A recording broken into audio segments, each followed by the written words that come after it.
오늘은 현실의 뿌리박은 영성 다윗 말씀으로는 오늘 마지막 시간입니다. 마지막 시간이 되고 다음부터는 이제 솔로몬 이어서 말씀을 가지고 같이 말씀을 나누려고 합니다. 특별히 이제 추석 연휴가 다가오다 보니까 이제 아마 지금부터 벌써 이동하시는 분들이 있을 거예요. 예전에는 보통 이제 자녀들이 많이 찾아왔지만 요즘에는 또 부모님들도 자주 이렇게 상경에서 올라가는 경우도 많이 있을 겁니다. 그래서 아마 계속되는 예배는 정상적으로 우리는 뭐 예배 중심이니까 교회가 계속 드리겠지만은 또 아마 우리 성도님들은 또 뭐 귀경하시는 분도 있겠지만 또 상경하시는 분도 있을 겁니다. 오고 가는 길 가운데 하나님께서 동행하시고 안전을 지켜주시기를 간절히 소망합니다. 그럼 추석 때는 가족이 아무래도 다 모이죠. 아마 친척들도 모이고 자녀들도 모이는데 우리 젊은 세대들이 추석 때 듣기 싫은 탑3 말이 있다고 합니다. 그게 이제 작년에 조사된 거니까 올해는 조금 뭐 달라질 수도 있지만 아마 거의 분명할 거예요.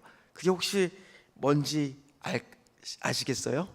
첫 번째는 뭐냐면 너 앞으로 계획이 뭐니? 이 말을 싫어한다는 거예요. 두 번째는 라떼는 말이야. 이게 싫어한다는 겁니다. 또 하나 세 번째는 너 잘 되라고 하는 말이야. 특별히 이게 친척들이 이런 말을 할 때 우리 젊은 세대들이 그 말을 듣는 것이 부담되고 좀 싫어한다고 합니다. 그래서 또 다른 재미난 한 가지 통계가 나왔는데 그러면 이 말을 할 바에는 이 정도의 용돈을 주고 하라는 거예요. 그러니까 이게 즐겁게 들으세요. 먼저 10만 원짜리 용돈을 주면 이 말을 할 수 있다라고 합니다. 너 살 좀 빼야 인물이 되겠어. 특별히 저한테 살 좀 빼라고 말할 때는 10만 원을 준비하시고, 우스갯소리입니다. 진짜가 아니라 또 15만 원짜리 용돈을 주면 이 말을 할 수 있다라고 합니다. 취업 준비는 아직 하고 있니? 이거 물을 때는 두둑히 용돈을 준비하셔야 된다는 겁니다. 또 하나 이제 30만 원짜리 많이 올라갔죠. 이 말을 할 수 있는 말은 뭐가 있냐면 나이가 몇인데 슬슬 결혼해야지. 이제 그 얘기라는 거예요. 그리고 조금 이제 가격이 확 올라가서 50만 원짜리 마지막입니다. 이게 뭘까요? 너희 아기 가질 때 되지 않았어? 이 말을 할 거에는 가장 비싼 용돈을 준비하라라고 하는 기사를 제가 검색해 보니까 이제 찾아서 봤습니다. 이렇게 추석 때는 한가위와 같아라라는 말이 있을 정도로 덕담도 많이 하지만은 특별히 오늘 말씀에 빗대 우리가 이 자녀들에게 또는 친척들한테 꼭 축복해 줘야 하는 말이 있더라는 거예요. 신앙 안에서 우리가 이 말을 기도를 통해서라도 꼭 해주는 이번 추석 명절이 돼야 된다라는 겁니다. 그 말은 바로 뭐냐? 다윗이 이제 마지막 순간이에요. 오늘 10절 말씀을 보면 알듯이 이제 다윗이 이제 30살에 헤브론에서 왕위에 오르고요. 7년 동안은 유다 지파와 베냐민 지파들만 다스리는 일부의 왕이 되었다가 예루살렘에 이제 가서 33년 동안 온 이스라엘을 다스리는 왕이 됐다가 그의 나이 이제 70. 그 당시에 평균 수명이 50이 안 됐다 그랬죠. 그러니까 굉장히 장수한 왕인데 마지막으로 이제 생명을 다할 때 자기 아들 솔로몬한테 하는 말이 오늘 이 열왕기상 2장에 기록된 거예요. 그런데 그 당시에 솔로몬 나이가 19살 정도라고 해요. 그러니까 다윗이 자녀들이 굉장히 많았는데 이 솔로몬은 10번째 왕이라고 제가 전에 한번 말씀을 드린 적이 있습니다. 그러니까 정상적이라면 왕위에 오르기에는 한참 서열에서는 뒤처져 있는데 하나님께서 솔로몬에게 약속을 해주셨던, 다윗에게 약속해 주셨던 그 약속이 있었기 때문에 솔로몬은 왕위에 오를 수가 있었어요.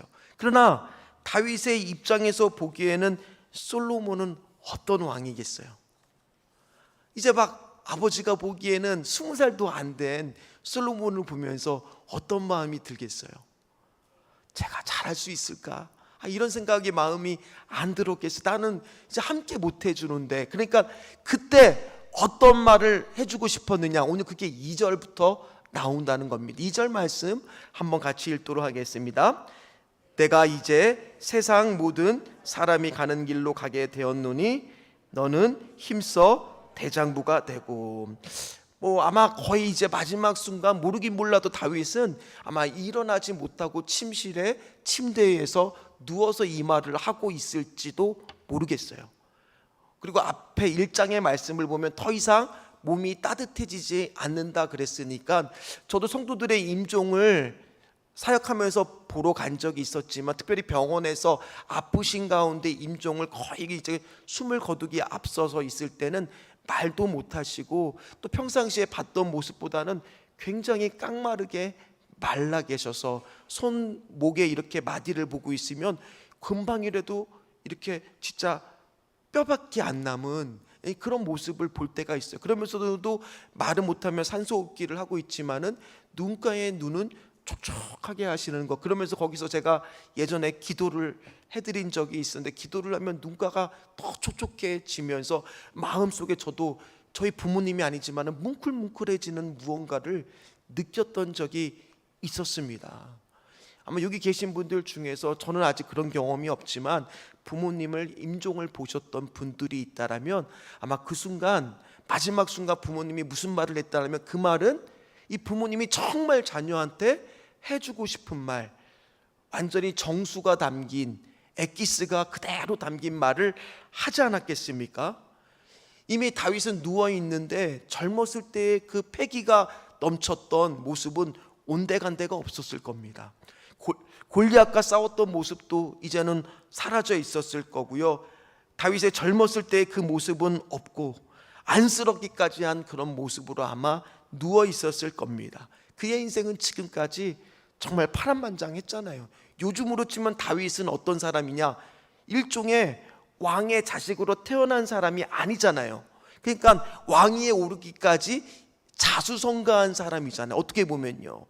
그러니까 그에 비해서 솔로몬은 어떻습니까? 왕위를 그냥 물려받으니까 아유, 제가 뭐를 하겠어, 이런 마음이 들지 않았겠어요? 정말 핏덩이와 같이 느껴질 때고, 나는 그래도 고생해서 진짜 광야에서 하나님을 만나고 하나님을 기도하고 이렇게 의지하면서 여기까지 왔지만, 여기 계신 분들도 마찬가지입니다. 지금 신앙의 1세대인 분들, 특별히 오랫동안 신앙생활하는 분들은 정말 여태까지 신앙생활 쉽게 하셨습니까? 많은 우여곡절이 있으셨죠. 위기가 있으셨죠. 어려움이 있으셨죠. 고난이 있으셨죠. 그런데 요즘 젊은 세대를 보고 있으면 어떤 마음이 드세요? 고생을 해봐야 될 텐데, 이런 생각 한 번쯤은 들지 않으세요? 정말 신앙의 그런 모든 여정을 다 겪고 나서 다윗은 인생의 종지부를 찍었을 때 솔로몬에게 처음으로 하는 말이 뭐예요? 힘써 대장부가 되라.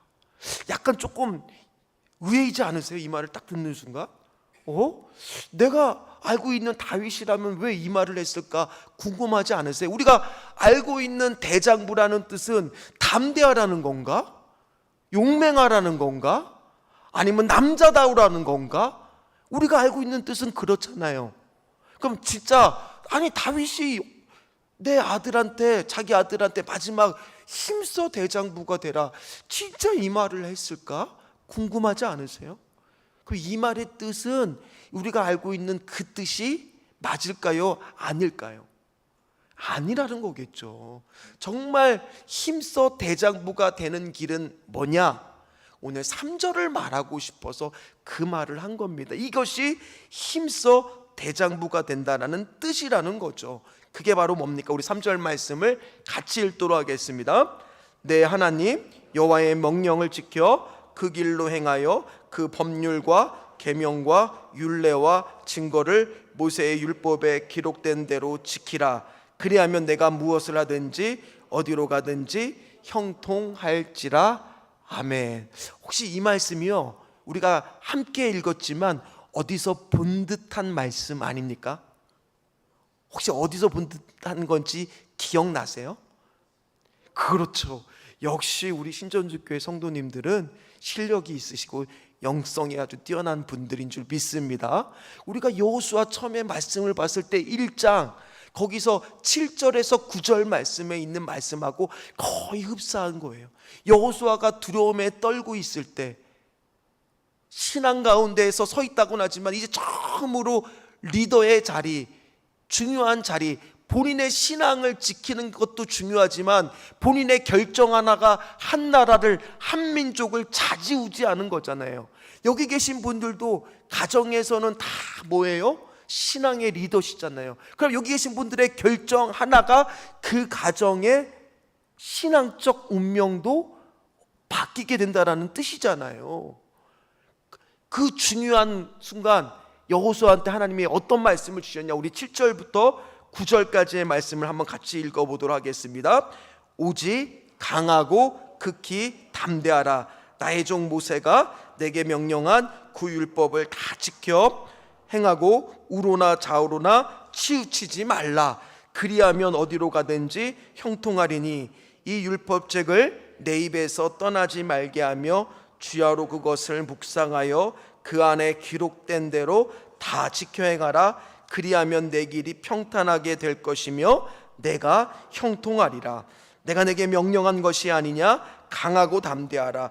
두려워하지 말며 놀라지 말라. 내가 어디로 가든지 내 하나님 여호와가 너와 함께 하느니라 하시니라. 아멘.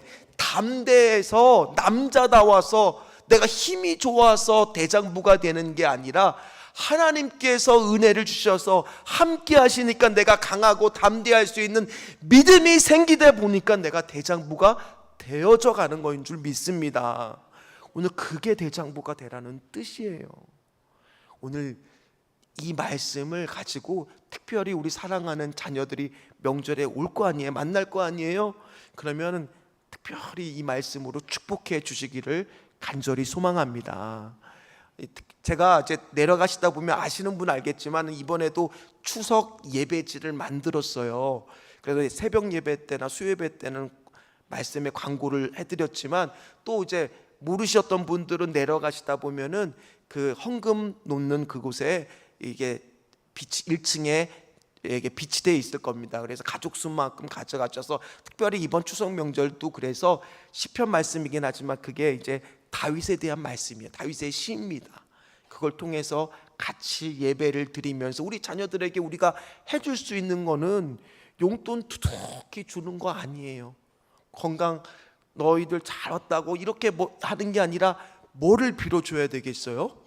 영적 축복을 빌어주는 부모님들이 다 되시기를 주의 이름으로 축원합니다. 이 말씀을 가지고 축복해 주시면 이게 바로 뭐라는 거예요? 형통의 비결이라는 거예요. 정말 그러면 이 험난한 세상 이제 나는 없지만 다윗이 진짜 하고 싶었던 말 그게 바로 뭐냐? 첫 번째입니다. 우리 같이 따라 읽겠습니다. 하나님이 뭐가 되어 줄 거라는 거예요? 버팀목이 되어 줄 거라는 거예요. 이제 다윗은요 더 아들이 통치하는 것을 우리 부모님 마음이 그렇잖아요. 내가 더 아들하고 함께 있고 싶어 주잖아요. 내 자녀들하고 같이 있고 싶잖아요. 내 자녀가 행할 때 도와주고 싶은 게 우리 부모님 마음 아닙니까? 같이 도와주고 싶으시잖아요. 같이 하고 싶잖아요. 그런데 늘 같이 하실 수가 있습니까? 심지어 이제 내가 하나님의 부름에 가게 되면 우리 자녀들하고 함께 할 수가 없게 됩니다. 그러면 세상에 나 홀로 떨어질 것 같은 나 홀로만 있는 것 같은 이 세상 속에 우리가 기억해야 될 거는 바로 뭐예요? 인생의 차이가 있다라는 거예요. 어떤 사람은 이 세상에 나만 혼자 떨어진 것 같이 아무것도 의지할 것이 없는 사람이 있는가 하면 어떤 사람 그 가운데에서도 내가 너를 사랑한다. 내가 너를 사랑한다. 그렇게 말해주는 하나님의 손을 붙잡고 가는 인생이 있다라는 거예요. 누군가 의지할 수 있는 인생이 있는 인생. 그 인생이 바로 누군가가 버팀목이 되어주는 인생. 그 버팀목이 하나님이라면 하나님은 영원히 계시는 분이잖아요. 우리 부모야 잠깐 자녀들하고 있을 수밖에 없지만 내가 떠난 후에는 우리 자녀들에게 하나님이 함께 계셔 주기만 한다면 이 외로운 세상, 때로는 정말 광야에서 돌베개를 누워서 잘 수밖에 없는 상황에 처할지라도, 사자굴에 던져지는 상황에 처할지라도, 진짜 구렁텅이에 깊은 수렁에 빠질 수밖에 없는 상황 속에서도, 그 가운데에서도 사망의 음침한 골짜기를 다니는 그 순간에도 내가 갖지 못할지라도 하나님이 버팀목이 되어준다면, 하나님이 그 손을 놓지 않고 잡고만 있다면, 그거보다 더 든든하게 우리가 물려줄 수 있는 것이 어디 있겠습니까? 이 영적 유산을 물려주는 분들 되시기를 주의 이름으로 축원합니다. 제가 전에 한번 말씀드린 적이 있습니다. 메멘토 모리, 혹시 기억나십니까? 이 로마 시대에 개선 장군이 들어올 때 앞에 사람들이 쫙 서서 장군이 들어서니까 막 얼마나 열렬히 환영하겠어요. 개선 장군이 멋있게 들어오니까 막 대단하다 대단하다. 그런데 뒤에 이 포로된 노예들이 외쳐야 되는 소리가 있어요. 그게 바로 뭐였냐? 메멘토 모리였어요. 그 뜻은 뭐냐? 기억하라라는 거예요. 기억하라. 네가 오늘 승리했다는 거에 도취만 되지 말고 겸손하라는 것을 기억해라. 너는 언제든지 질 수 있는 존재다. 교만하지 말고 겸손해라. 그래서 뒤에서 외쳤던 소리가 바로 뭐냐 하면 메멘토 모리예요. 우리가 자녀들한테 물려줄 것은 재산이 아니에요. 물론 재산도 물려주겠죠. 그러나 더 중요한 것은 바로 뭐냐? 이 영적 형통의 원리, 그거를 정말 우리 자녀들한테 물려주기 위해서, 그래서 오늘 저는 계속 앞으로 사역을 해나가는 데 있어서 그 부분을 중점으로 여겨서 우리가 다음 세대들에게도 영적 유산을 물려줄 수 있는 우리 교회가 되자, 거기에 집중할 거고 우리 성도님들도 같이 함께 해 주실 줄 믿습니다. 우리 자녀들에게 신앙적 유산을 잘 물려줘서 정말 어디에 있든지 간에, 우리도 마찬가지예요. 무슨 일을 하든지 간에 누가 버팀목이 되어준다면, 하나님이 버팀목이 되어준다면 그 이상이 뭐가 있겠습니까? 그렇게 되었을 때 하나님은 또 솔로몬에게, 또 다윗에게 어떤 약속을 계속해주고 있느냐? 4절 말씀을 같이 읽도록 하겠습니다.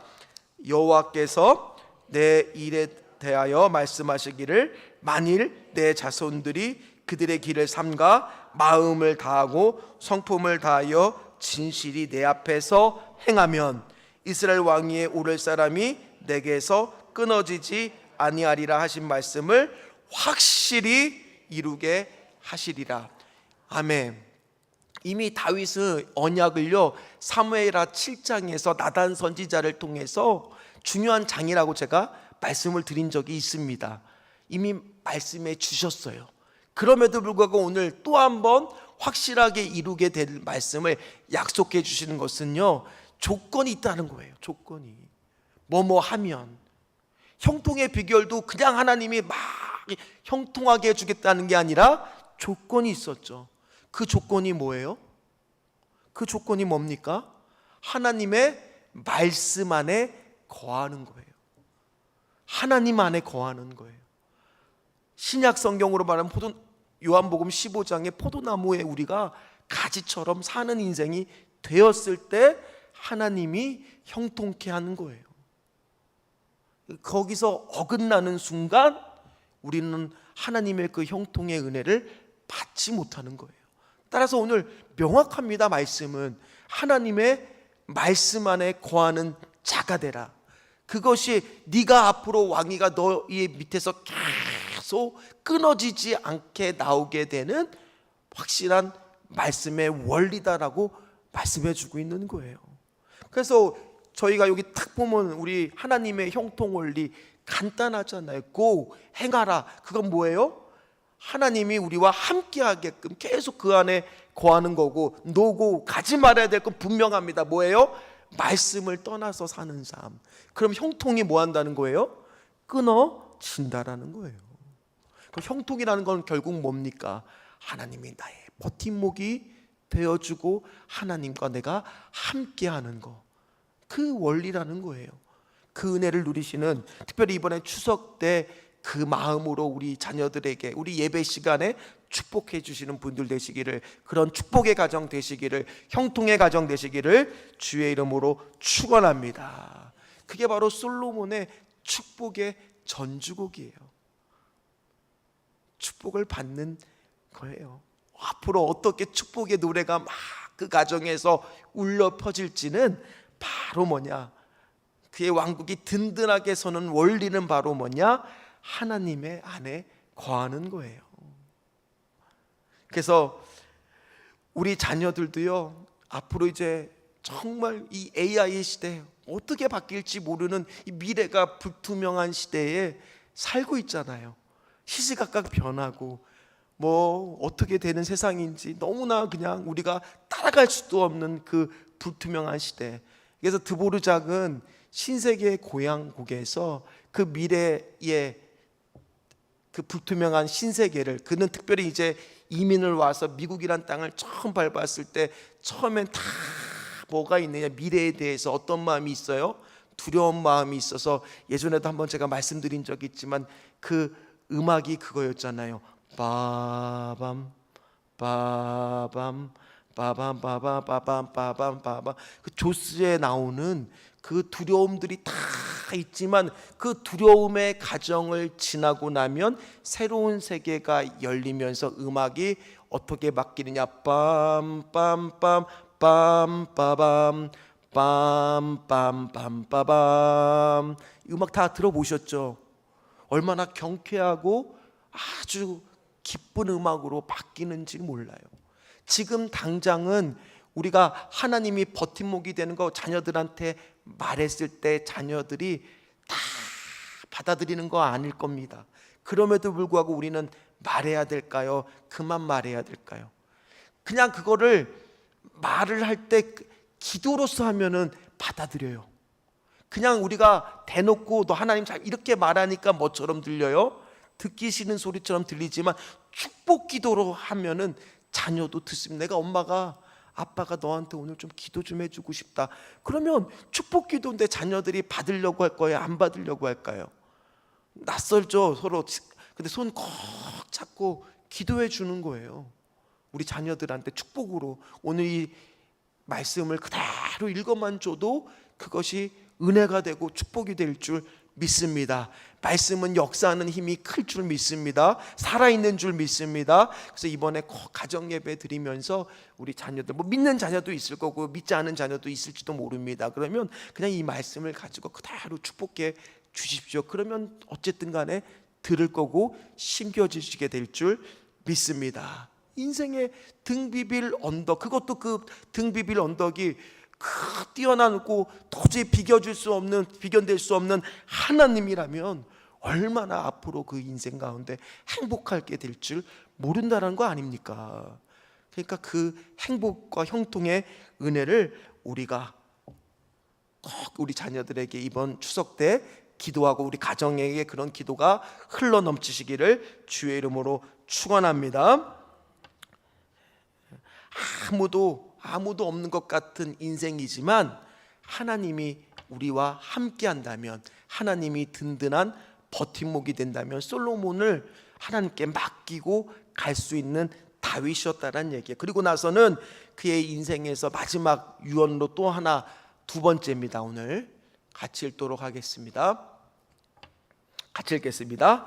과거를 잘 정리해야 합니다. 그래서 다윗의 관심은요, 이제 미래에서 신세계, 앞으로 펼쳐질 세계에 대한 부탁, 축복의 말씀을 끝내고 나서 5절부터는 과거에 대한 정리를 합니다. 그래서 세 명의 사람을 이야기를 합니다.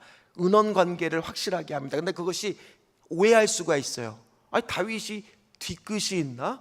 개인의 은원을 아들 보고 갚으라는 거 아닌가? 그게 아니라 이 솔로몬의 왕권이 강화되어야 되기 때문에 이 솔로몬의 왕권을 위협할 수 있는 사람들은 너가 잘 지혜롭게 정리하는 게 좋고, 너에게 유익이 되고 왕권을 강화시킬 사람은 잘 대해라는 사람이 있었습니다. 그래서 정리해야 될 사람 두 사람은 요압 장군과 시므이라는 사람이고, 축복해주고 함께 가야 될 사람은 길앗 사람 바르실레라고 하는 사람입니다.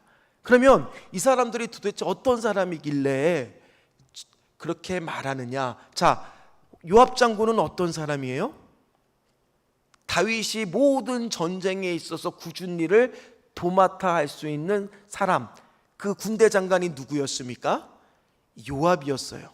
근데 또한 다윗의 비리도 잘 알고 있었어요. 왜 잘 알고 있었습니까? 우리아를 죽이라는 명령을 내릴 때 누구를 통해서 내렸어요?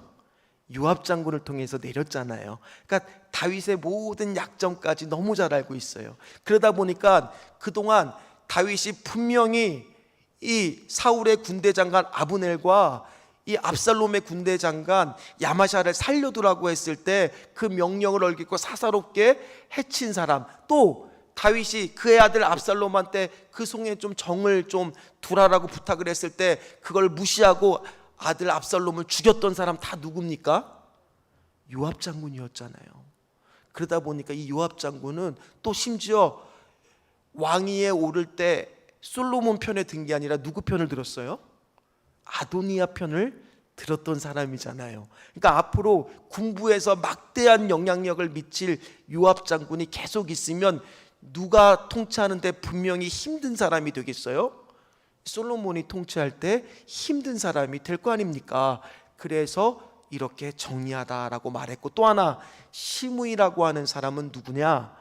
이 바로 이 다윗이 이제 압살롬한테 쫓겨서 마하나임으로 피신을 갈 때 그때 사울 집안 족속을 따르는 사람인데, 이 사람은 사울 왕 추종자였어요. 계속적으로 베냐민 지파의 수장이었고, 그런데 나와서 다윗을 향해서 고래고래 소리를 지르면서 아주 각종 욕을 했던 사람이에요. 근데 그때 이 전쟁에서 당연히 압살롬이 이길 줄 알았는데 누가 이겼어요? 다윗이 이기다 보니까 다시 1000명의 식솔들을 데리고 와서 잘못됐다고 용서를 빌었을 때 다윗이 용서는 해줬으나 오늘 그 사람이 계속 있으면 그 베냐민 지파와 앞으로 이것을 통치하는 데 있어서 분명히 걸림돌이 될 거라고 생각을 했습니다. 그걸 정리하라고 이야기하고, 또 하나 바르실레라고 하는 사람은 이 마하나임에서 물자가 부족했을 때 압살롬한테 쫓겨서 물자를 가지고 와서 도움을 주었던 사람입니다. 그래서 함께 예루살렘에 가자고 했을 때 그러지 않고 자기가 나이가 많으니까 자기의 친척, 아마 아들이지 않을까, 아들을 맡기게 됩니다. 그래서 솔로몬 시대에도 그 아들을 잘 대우해 주라는 것이 다윗의 마지막 부탁이었습니다.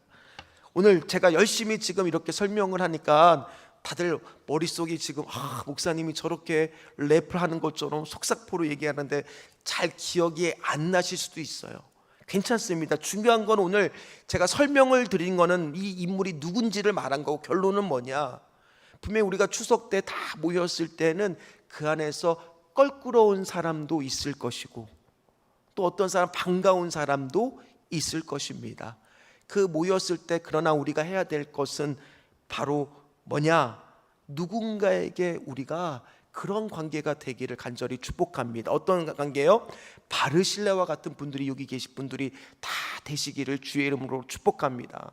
가정이 복음화가 되고 집안이 복음화가 되려면 내가 시므이와 같은 사람, 요압과 같은 사람, 물론 그가 행동했을 때 정당하고 옳죠, 나름대로. 그러나 그렇게 해갖고 싸움 일으키고 그러는 것이 아니라 바르실레처럼 되셔서 그 집안을 화목하게 하는 존재가 다 되셔서 결국에는 그 은원을 갚는 관계에 있어서 하나님께서 반드시 솔로몬 통해서 그렇게 복을 해줬던 것처럼 여기 계신 분들이 그런 가정에서의 피스메이커, 화평케 하는 자들이 다 되시기를 주의 이름으로 축복합니다.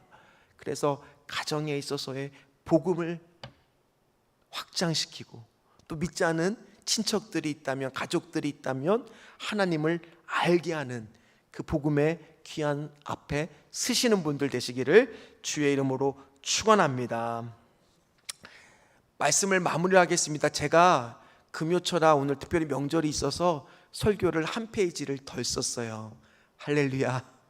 어떤 목사님이 그러다가 가장 은혜로운 설교는 짧은 설교다. 아멘이 벌써 나오잖아요.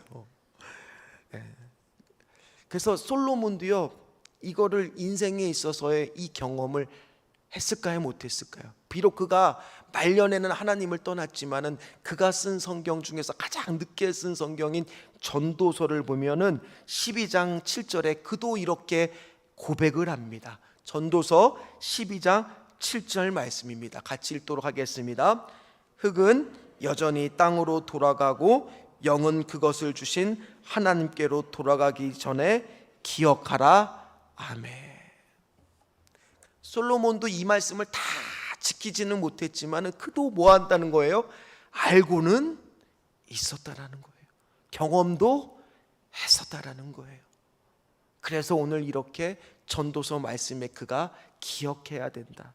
우리는 언젠가는 하나님 앞에 저도 마찬가지고 다 가겠지만 가기 전에는 꼭 네가 기억해야 될 것이 있다라는 거예요. 그게 바로 뭐예요? 그 인생 가운데 형통의 원리. 그게 뭡니까? 하나님의 버팀목이 되는 원리. 그게 뭡니까? 하나님의 말씀 안에 거하는 인생이 되시기를 주의 이름으로 축원합니다.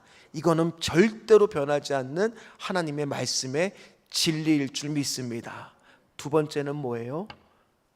내가 그 가정에 바르실레와 같은 사람, 시므이와 요압이 아니라 바르실레와 같은 그런 사람의 역할을 감당할 수 있도록 하여 주시옵소서. 그래서 사도 바울도요, 디모데후서 마지막 하나님 앞에 부름받기 전에 내가 전제로 가기 전에 누구를 부탁하느냐? 오네시모로라고 하는 사람을 너무 그가 그에게 받았던 은혜가 너무 컸어요. 그래서 사도 바울도 그 말씀을 썼을 때 이 사람들은 조심하라고 쓴 사람도 있었어요. 그러나 오네시모로에서는 어떻게 썼느냐? 디모데후서 1장 16절에서 18절 말씀을 같이 한번 보도록 하겠습니다. 디모데후서 1장 16절에서 18절 말씀 같이 읽겠습니다. 원하건대 주께서 오네시모로의 집에 긍휼을 베푸시옵소서. 그가 나를 자주 격려해 주고 내가 사슬에 매인 것을 부끄러워하지 아니하고 로마에 있을 때에 나를 부지런히 찾아와 만났음이라. 원하건대 주께서 그로 하여금 그날에 주의 긍휼을 입게 하여 주옵소서. 또 그가 에베소에서 많이 봉사한 것을 내가 잘 아느니라. 아멘. 바르실레처럼 때로는 내가 오네시모로처럼 누군가에게 정말 긍휼을 베풀어 주고 그 사람이 또 감사해서 하나님의 긍휼을 받기를 원한다고 말을 들을 수 있고, 또 이 오네시모로는 사도 바울이 로마 감옥에 갇혀 있을 때라도 자주 찾아가서 만날 정도로 그렇게 격려해 주고 위로해 주는 사람, 그런 사람이 되었을 때 서로 나중에 우리가 하나님 앞에 부름 받기 전에 우리 가족들을 그런 식으로 대하는 귀한 분들이 다 이 명절에 특별히 되시기를 주의 이름으로 축원합니다. 이 명절이 그래서 가정들마다 복음으로 넘쳐나시고 말씀의 축복으로 넘쳐나시고 오네시모로와 같은 분들, 그리고 바르실레와 같은 분들이 넘치는 우리 신전주 교회가 되시기를 주의 이름으로 축원합니다.